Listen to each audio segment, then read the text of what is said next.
Hello, সবাই কেমন আছেন? নিশ্চয়ই ভালো আছেন। আজকে কথা বলবো হামজাকে নিয়ে। হামজা বাংলাদেশের ফুটবলের একজন সুপারস্টার দিন, দিন হয়ে উঠছেন। এটা তো বলার অপেক্ষায় রাখে না। হামজা বাংলাদেশ ফুটবলে আসার ফলে ফুটবলের যে পরিবর্তন, ফুটবলের গতির যে পরিবর্তন, ফুটবলের ধারার যে পরিবর্তন হচ্ছে, সেটা কিন্তু চোখে দেখার মতো এবং চোখে পড়ার মতো। বাংলাদেশ বাংলাদেশ যেভাবে এগিয়ে যাচ্ছে হামজার মাধ্যমে, হামজা বাংলাদেশ ফুটবলের সুপারস্টার।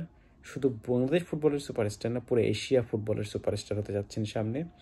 এবং বাংলাদেশ ফুটবলকে যেভাবে তিনি সামনে থেকে নেতৃত্ব দিচ্ছেন, তার ফলে বাংলাদেশ টিমের যে স্পিরিট বেড়ে গেছে এবং টিমের মধ্যে যে বন্ডিং বাড়ছে, টিমের মধ্যে যে একটা টিম কম্পিটিশন, টিম হিসেবে খেলার যে মনোভাব, সেইগুলো বাড়ছে। সেগুলো আমরা দিন দিন চোখে পড়ার মতো হচ্ছে। এবং এই চোখে পড়ার ফলে দেশের ফুটবলের কিন্তু উন্নয়ন হচ্ছে। তাকে দেখে বিদেশি প্লেয়ার যেভাবে সামনের দিকে এগিয়ে যাচ্ছে এবং এগিয়ে আসতেছে বাংলাদেশে খেলার জন্য, নতুন নতুন যেসব খেলোয়াড় আছেন এবং যারা ভালো করছেন, বাংলাদেশের যে বড় সমস্যা ছিল গোল করার ক্ষেত্রে, সেইটাও কিন্তু বাংলাদেশ কেটে উঠতেছে। তো হামজা একধারে ফুটবলার হিসেবে তিনি যেভাবে মাঠের দর্শককে বিভিন্নভাবে মোটিভেট করতেছেন, আর একভাবে তিনি হচ্ছে বিভিন্ন জায়গায় মিডিয়া, প্রেস কনফারেন্স থেকে শুরু করে ব্র্যান্ডিং, প্রমোশন থেকে শুরু করে সব জায়গায় কিন্তু কাঁপিয়ে বেড়াচ্ছেন। কোথাও স্থির নেই। একসময় সাকিব আল হাসান যেরকম বাংলাদেশের ক্রিকেটে মাঠের বাইরে দাপিয়ে বেড়াচ্ছিলেন, একইভাবে বাংলাদেশের ফুটবলে হামজা চৌধুরী কিন্তু এখন সেটা করে বেড়াচ্ছেন।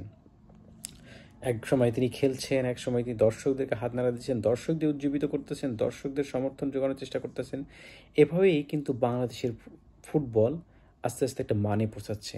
আশা করি হামজার মাধ্যমে বাংলাদেশ ফুটবল এমন একটা অবস্থায় দাঁড়াবে এবং ভারতকে যেভাবে হারিয়েছে, এইভাবে সামনের ম্যাচে অনেক অনেক দেশকে হারাবে। হংকং, সিঙ্গাপুরকে যেভাবে ডমিনেট করেছে বাংলাদেশ, হয়তো হেরে গেছে কিন্তু ড্র করছে, এই ম্যাচগুলো বাংলাদেশ আরও ভালো কিছু করবে। হামজার মাধ্যমে আরও নতুন নতুন প্লেয়ার বাংলাদেশে আসবে এবং বাংলাদেশ ফুটবল ভালো করবে।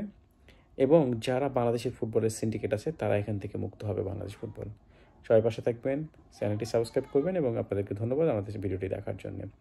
ভালো ফুটবল, ভালো খেলার সাথে থাকবেন, বাংলাদেশ ফুটবলের সাথে থাকবেন। ধন্যবাদ সবাইকে।